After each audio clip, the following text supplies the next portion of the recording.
سلام.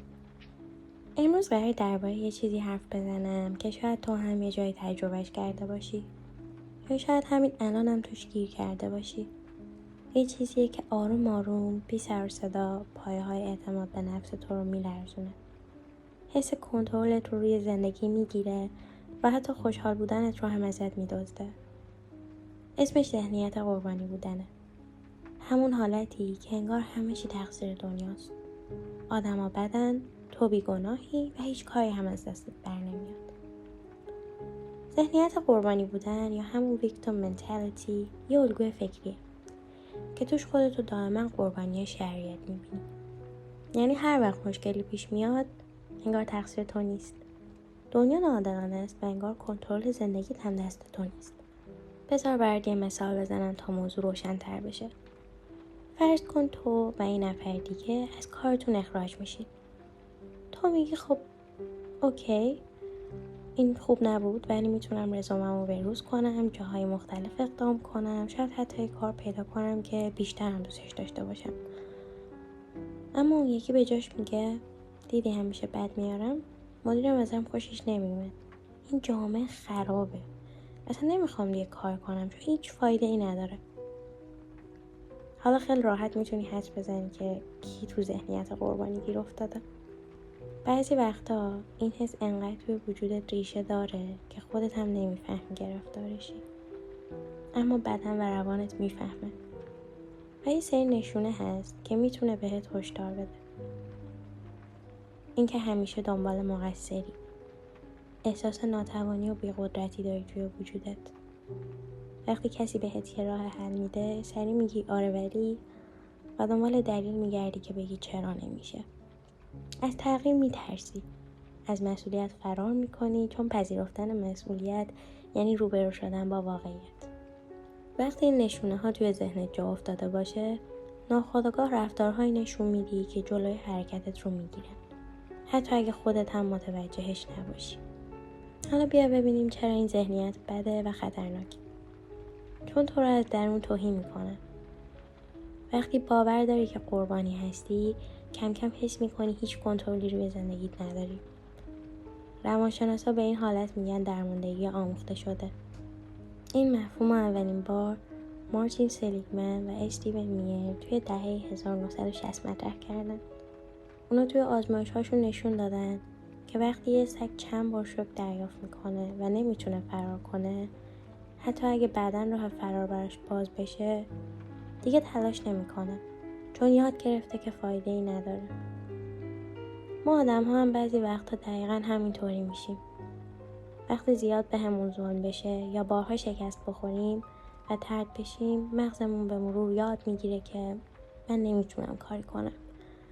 و وقت حتی فرصت‌های واقعی هم جلوی چشممون باشن بازم نمیبینیمشون. این ذهنیت باعث میشه رشد نکنی.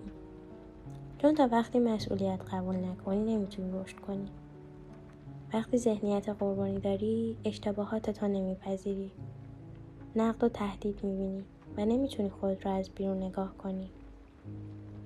نتیجهش میشه این که یاد نمیگیری و تا وقتی یاد نگیری رشد نمیکنی. تو دنیای امروز رشد نکردن یعنی عقب افتادن، چه از درون چه از بیرون.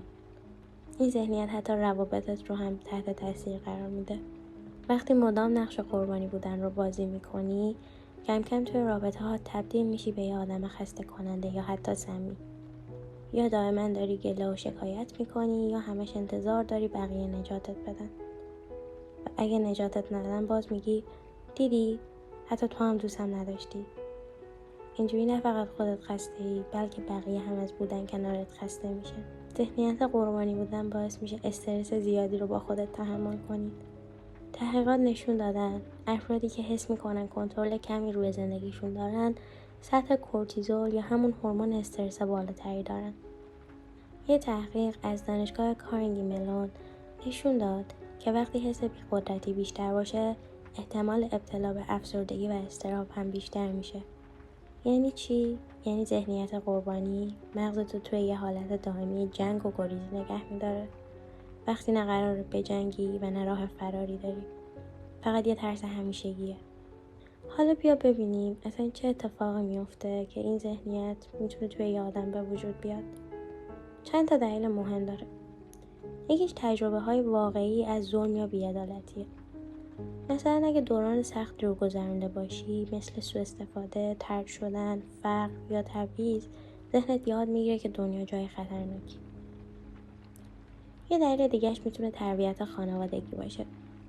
اگه با والدینی بزرگ شده باشی که خودشون هم ذهنیت قربانی داشتن، تو هم همونو ازشون یاد میگیری. یکی دیگه از دلایلش میتونه توجه گرفتن از بقیه باشه. گاهی وقتی که نقش قربانی رو بازی میکنیم، بقیه بیشتر بهمون اهمیت و توجه نشون میدن.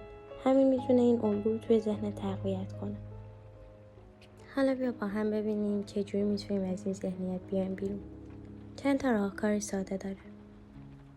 اولیش اینه که مسئولیت بپذیری به جای اینکه دنبال مقصر بگردی. به جای اینکه بپرسی کی باعث شد، از خودت بپرس من الان چی کار میتونم بکنم. باور کن که همیشه حق انتخاب داری.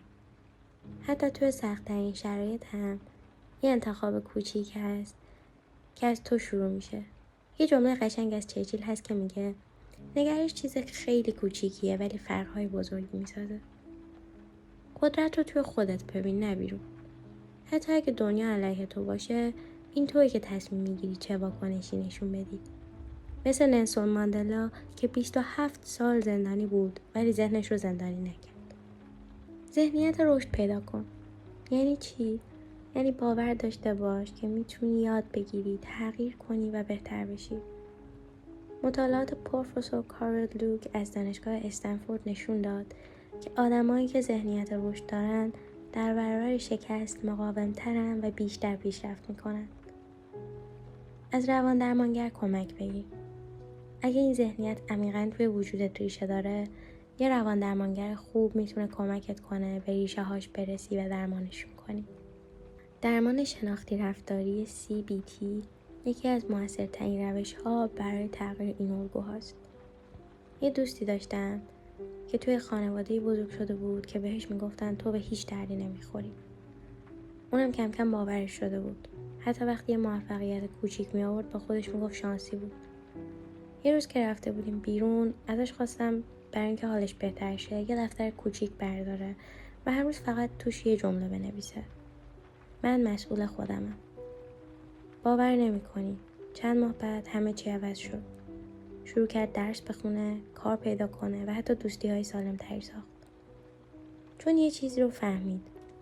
اونم اینه که تنها کسی که میتونه نجاتش بده خودشه. ذهنیت قربانی مثل یه زنجیر است. اولش شاید بهت حس امنیت بده چون تو مسئول چیزی نیستی. ولی کم کم بندت میکنن و تو رو از قدرت واقعی دور میکنن. واقعا درد و ظلم تو دنیا وجود داره. اما وقتی مداوم بگی تقصیر دیگرانه، داری قدرت رو از خودت میگیری. ولی اگه بپرسی من الان چی کار میتونم بکنم، حتی اگه دنیا علیه تو باشه هنوزم میتونی رشد کنی. یادت نره تو همیشه مسئول اتفاقاتی که برات میافتن نیستی، ولی مسئول واکنشی هستی که به اونها نشون میدی. تا اپیزود بعدی مراقب خودت باش و بدون که خودت مسئولی که مراقب خودت باشی.